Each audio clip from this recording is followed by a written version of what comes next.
Hi. So I watched Laura Fryer's video on Sunday, and I kind of realized that she was making the same points that I was making in my handheld consoles are going to get a bit pricier video, which is the Xbox is kind of hitting a point where they are more worried about trying to make everything an Xbox than focusing on their own personal hardware, and doing that they're basically cannibalizing their sales and making things a bit more difficult for them to succeed in the hardware market. Now, maybe that's because they think that the hardware market is not the future of Xbox, which I guess if you want to go down that route, that's perfectly fine, but I don't necessarily agree with you on that.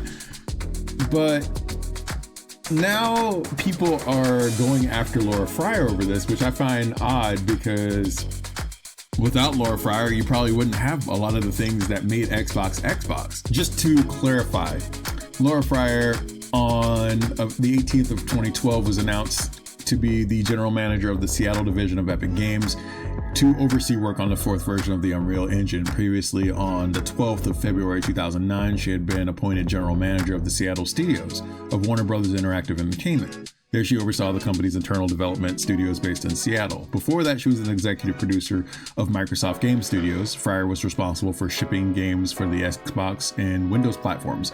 Some of those titles she was involved in were the Gears of War games and Zoo Tycoon, which she was one of the first members of Microsoft Game Studios in 1995. As a producer, she shipped several games including Crimson Skies and Fighter Ace, Microsoft's first massively multiplayer game. She also conceived and produced Microsoft's true first release of Zone.com. Prior to her return in 2004, Laura was the director of the Xbox Advanced Technology Group, a founding member of the Xbox Project, which she joined in May of 2000. During her tenure, she cultivated worldwide Xbox developer support, created the Xbox Advisory Board, and ran Xbox game developer events around the globe. She was named one of the Hollywood Reporter's top 12 most influential women in gaming and one of the next generation game industry's 100 most influential women. As an avid gamer, Laura enjoys taking video game vacations to play video games and marathon sessions all day. Her other hobbies include reading, gardening, juggling, and playing with her dog Jazz. She's credited on Gears of War Ultimate Edition, Halo Master Chief Collection, Middle-earth Shadow of Mordor, Infinity Blade 2, Guardians of Middle-earth, Gotham City Imposters, which nobody's perfect, the Lord of the Rings War in the North, Gears of War 2 Limited Edition, Gears of War 2 Standard, 2 Human, Gears of War, Zoo Tycoon 2 Extinct Animals, Vanguard Saga of Heroes, Zoo Tycoon 2 Marine Mania Mobile, Gears of War Limited Collector's Edition, Zoo Tycoon 2 Marine Media, Jaeger, Crimson Skies, Microsoft Revenge of Arcade, 1998 Windows. So she has a pretty storied history with the company. She's been there for a while. She's all that other stuff. Now, I take this information as kind of a precursor to what you would expect from somebody who's been there for a long time, watched the community grow, kind of saw the corporate culture build and become what it was. And when I looked at her video, I kind of looked at it in terms of how a mother would see her child going down a path that she might not necessarily agree with. Kind of in the same way as a creative, I would look at my own works. Kind of like how when you hear that conversation about George Lucas talk about Star Wars and how watching his creation be sold to white slavers or whatever. Now, that's a bit of an extreme, but when you see something you create and you see it going into a weird place or a not so good place, you're obviously going to have feelings about that, which is what I took from that whole video, what I took from that discussion. I didn't necessarily look at it as this woman has opinions about video games like we normally would in modern angles, because like she actually has the story pedigree to back up what she's saying. It is funny to me to see that people are basically trashing Laura Fryer for having opinions about the Xbox brand and the direction that the company is going, but they will wholesale believe Sarah Bond because she is the current president of Xbox, despite my personal opinions of her basically being Phil Spencer's scapegoat. But hey, what are you gonna do about it, you know? So let's look at this article here. I think Xbox hardware is dead, says Microsoft gaming veteran. Now, I'm using context here because that's something that people tend to do in these circumstances, but She says, I think Xbox hardware is dead when it comes down to the concept of the Xbox Series S and X, which were touted. People went out of their way to get an Xbox Series S and X when they first came out. They were a big thing. They were a big deal. People were looking for Xbox Series S's, or they're looking for the Xbox Series X, and they settled for the S's and then eventually wound up getting the X's anyways. So those were they're coveted items back when they first came out. And then this whole Microsoft Anywhere thing popped up. They're looking at the concept of portability, the concept of playing the Xbox on the go. They look at that whole concept and they're trying to turn that into something, which led to the anywhere anything can be an Xbox theory, which I understand where you're coming from. I see the logic in that, but it is damaging your hardware. You have to think of it in this way. You have cannibalized your hardware in order to have the anywhere anytime model, and it looks good from the aspect of, yeah, I can play my Xbox games anywhere I want. I can do whatever. I can play on the Game Pass, and I have Game Pass on anything I want. But you still have physical hardware that is just sitting in stores, rotting on shelves. And trying to be everything to everybody, you are losing everything, or basically creating a circumstance where now you have to recoup losses on a bunch of hardware or whatever. And that's the biggest issue. So Microsoft left many pondering the future of Xbox hardware this month following the announcement of multiple partnerships with external hardware companies such as ROG Ally, MetaQuest 3S, Xbox Edition, and a multi-year deal with AMD. The ROG Ally, in particular, hints at the potential direction of travel for the Xbox since it runs Windows and effectively is a portable PC that can even run games purchased from external stores such as Steam. The handheld is also subject to the latest video from Laura Fryer, one of Microsoft Game Studios' first employees, who now creates YouTube videos commenting on issues in the gaming industry. During her lengthy Microsoft career, Fryer shipped numerous games as a producer, including the original Gears of War games and the director of the Xbox Advanced Technology Group. After leaving Microsoft in the late 2000s, she was the general manager of WB Games Seattle and later Epic Games of Seattle. Fryer's latest video ponders the future of Xbox business, with the platform holder championing a new cross-platform strategy under its Xbox Anywhere marketing, and explains why she's concerned it could represent a start of a slow exit from the gaming hardware business from Microsoft. Now, everybody's been talking about this. We've all talked about how Microsoft looks like it is leaning into a third-party angle. Whether it's true or not is yet to be seen, of course. But when you see moves like this happen, and you see things, whatever, and you've been in the industry for a while, or if you observe things that happen in the gaming industry, you tend to notice when things shift. Markets tend to change, business models change and shift into different directions, which means companies are ramping up to do something drastically different. I'm not saying that what they're doing is a bad move, but what I'm saying is that you are going to see some significant changes, and I don't know if the standard Xbox fan is ready for that. The people on Twitter are having, they're going through the stages of grief right now. Like, it's just crazy, and I'll show that to you in just a moment. In the video, Fryer calls the Xbox Anywhere message just marketing and style with no substance, and she believes the ROG Ally is essentially one of Asus Portable's PCs rebranded, offers little attraction to consumers. I kind of agree with that, mainly because I know the reason why they're doing this. If it fails, it'll probably do more damage than anything else. So having a existing product have Microsoft branding and just doing a license deal probably pays them off more in the long run, because they're not eating the cost of production, and they're also not if things fail or whatever, or if the sales don't really kick off because the prices are rather astronomical, which I stated in my previous video, they're not going to take that much of a hit off of this if it falls through. So that's why Microsoft is doing that. But I don't think that's going to, especially with the price, I don't think people are just going to wind up buying that for their kids or whatever. I don't think that, let's say, in the case of the Nintendo Switch, people will buy a Nintendo Switch for their kids because it's like $300, $350 or whatever, and there's a lot of games on it, and Switches are, unless you're really out to do some damage to it, they can take pretty much a beating. Like, I've given my daughter my original Switch and she has put it through its paces, but it's still working. So, but imagine giving a ROG Ally to like a 10-year-old or a 5-year-old and expecting it to actually still move or do things. That's insane, especially considering $600 is the price of the base model of the ROG Ally.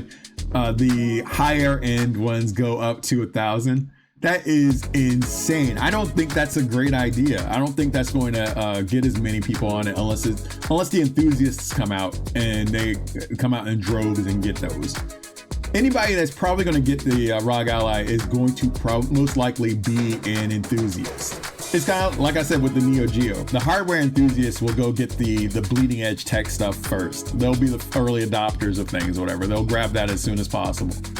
Now, once the price actually goes down to where the majority of the consumers can get on board with it, then they'll start adapting to that stuff. And that's commonplace. It's commonplace knowledge.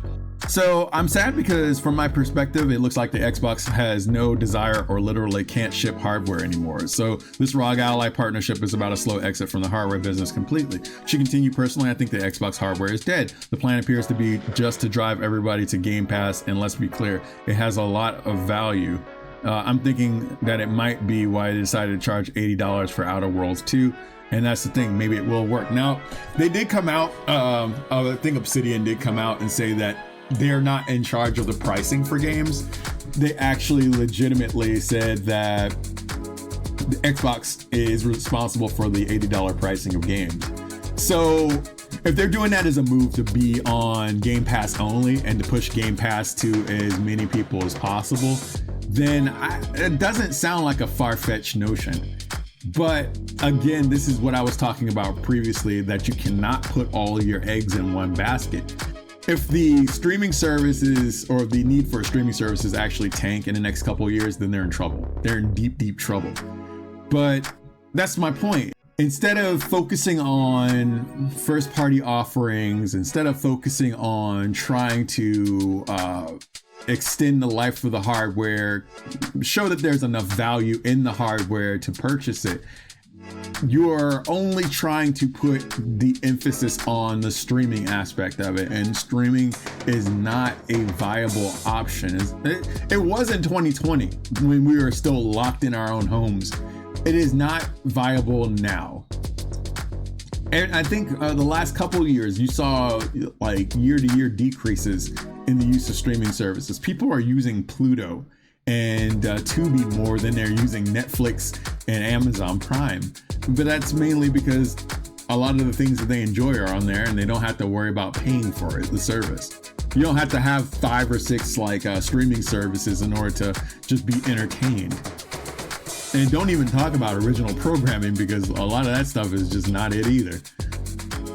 But I want to talk about the fallout from that, because I saw a lot of this on Twitter yesterday, and I want to talk about this on RNH on Thursday, so we'll probably get a little bit more in depth about that. We'll probably have a roundtable discussion, but just as a precursor, I want to talk about this. So Mike Ybarra came out and said, tough to see Xbox confused about who it is and what it should be. Some great people still there. They have to figure out what needs to change, and fast. I'm a big fan and will always bleed green, cheering on the team from the sidelines. Pick your lane and stick to it. Now, people are mad about that, and they're calling Mike Ybarra out over it, but it's kind of a good point. Like, what exactly are you trying to do? Microsoft has gone on this weird path since, I would say, the Xbox One, where they wanted to be the multimedia box and the king of the living room. Whereas they were originally only interested in being one of the best video game producers ever, which is why you got games like Gears of War, where you got games like Halo and Halo 1 through 3, definitely. The Xbox 360 put out some really beautiful games, and they were arguably one of the strongest consoles that generation, if not the strongest console of that generation graphic-wise. But we went from that to wanting to be a multimedia box to wanting to be a everything to everyone box to being just services. And I don't think that's the direction people want to see, because As much as people will try to console war it out and believe that like a lot of the things that are being said from Laura Fryer especially is console warfare, I feel like Xbox as well as like a PlayStation and Nintendo were at their best when they're openly competing with each other. And that's the problem. It's like when you create a circumstance where you're not competing and you're trying to just exist on other things or whatever, or you're taking a lesser role, you're just barely making it. And I want Xbox to actually succeed. I want the companies to compete against each other, because that's when you saw the greatest amount of work. That's the difference. Like I don't care about the console war shit anymore. I'm a grown adult. I can buy any console I want because I'm making money working a job. I have disposable income, and I don't have to play these little boy games anymore. I could just go and buy a console if I'm that interested in it, but I haven't been interested in the Xbox since the 360. Most of the stuff that I can get from Xbox is on Steam. I have the Master Chief Collection on Steam. I have like Ori and the Blind Forest. I have that on Steam. I got Cuphead on Steam. Those were the things that were must-buys on the Xbox originally, if I remember correctly, because Cuphead was a system seller for a lot of people, and then it dropped on Steam, and I was like, oh, well, I don't need to get an Xbox for Cuphead, even though Cuphead was amazing. It's a fantastic game. Laura Fryer's video is absolutely explosive in nature. How is it explosive? She's just telling you her opinion, which kind of makes sense. It nails the current situation. I'm hoping Xbox won't go after her, because I'm told that's what they do to former employees who speak out about the company. They're 20 years too late. She's already kind of in her retirement era. She's doing other things and she's kind of relaxing, whatever. I don't think that's going to be a thing that happens, but apparently they got Microsoft ninjas. Nintendo's got Nintendo ninjas and Microsoft's got Microsoft ninjas. Then this dude, Natty Nate over here, both disgruntled employees. Remember, Mike Ybarra is one of the founding fathers of Xbox to PC day one. Laura Fryer has publicly expressed that Xbox's lack of promotion and support for women like herself was a significant factor in her decision to leave. She has discussed how the company's culture failed to adequately value or advance women in leadership, which contributed to her disillusionment with Xbox's direction. While Microsoft and Xbox Studios had notable women leaders such as Shannon Loftus and Bonnie Ross, Fryer's experience points to persistent cultural challenges and insignificant process promoting women into key roles. Now, I had to look at this objectively. For her contributions and the analytical talk that she makes, she's a lot more rational than I have noticed with quite a few women in gaming as of current. So if she feels that she has a large enough pedigree to put herself in a stronger leadership position, that's not something I would look at as a culture war angle as much as I would look at it as like, she is definitely the exception to the rule.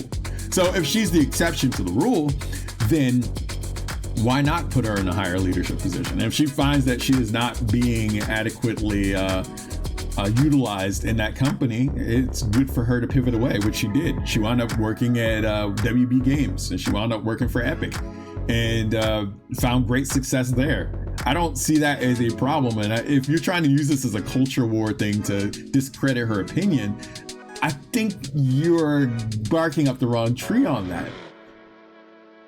From a point of like becoming a YouTuber and basically stating something that a lot of other people, myself included, are seeing play out, because this whole Xbox Anywhere thing is cannibalizing the sales of their hardware.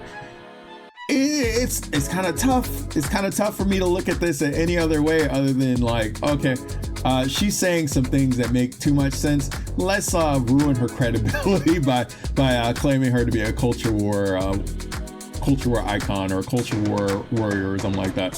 When in reality, when I look at, like, say, Sarah Bond, which, female woman of color in the Xbox hierarchy that's just there as a mouthpiece, I have a bit more scrutiny to place on her than I do on Laura Fryer. I'm not gonna play the little bullshit games or whatever with this. she is actually saying the same things that I was saying. And I'm noticing these things from an outsider. I don't have any history working with Xbox or any of that, but I see the cannibalization of the hardware happening. I see the shift into third-party spaces happening. I see a lot of the stuff that Phil Spencer is doing is questionable at best. And him openly admitting that they lost that console generation with the Xbox One, that leads me to believe that there probably needs to be a shakeup and change of leadership in those positions. But yeah, I guess it feels like to me that we're going through the stages of grief here. It's silly. So I'm gonna end it with this one. The PlayStation acolytes have found their new golden calf. Just stick a mic in your face and recite their talking points, and they'll worship you like a god. Which, wow, okay. I guess if you feel that way, I don't necessarily know if I wouldn't even say that. Oh boy, this console war shit's gay. I'm gonna put it out there, and I'm gonna say this for the most part. Everybody that's kind of talking in this capacity that says stuff like this, y'all are shills. Y'all are shills, and you're basically just you're running advertising for your box of choice instead of actually trying to figure out a way to fix the problems of the industry. I'm just here trying to look at things from an objective standpoint, and I want to know what's going on and how to make this industry better. That's what I want. A healthy industry means everybody can thrive and still provide something that's a value to the customer, because the consumer is really the key point of this, whatever. Without the consumer, none of you are selling shit. It's hard for me to look at this at anything other than this is bullshit selling. If I keep the console wars going, well, I have more content for my Twitter or whatever. I can get more clicks to my Twitter. When in reality, is like, yeah, you're doing that, but at the same time, you're not trying to solve any problems. You're not trying to make the landscape better for the consumer or any of that shit, and that's dumb. I'm trying not to focus on clicks. I'm trying not to focus on views. I'm trying not to focus on any of that other stuff. What matters most to me is getting opinions out, basically observing the industry, making my observations known, and just kind of trying to figure out how, if I were in that position, how I would solve the problem. I think that's the most important aspect of it. But anyways, we'll talk more about this on RNH. Check us out every Thursday on Twitch, Full Screen Boss Fight. Take care. I'll see you next boss fight.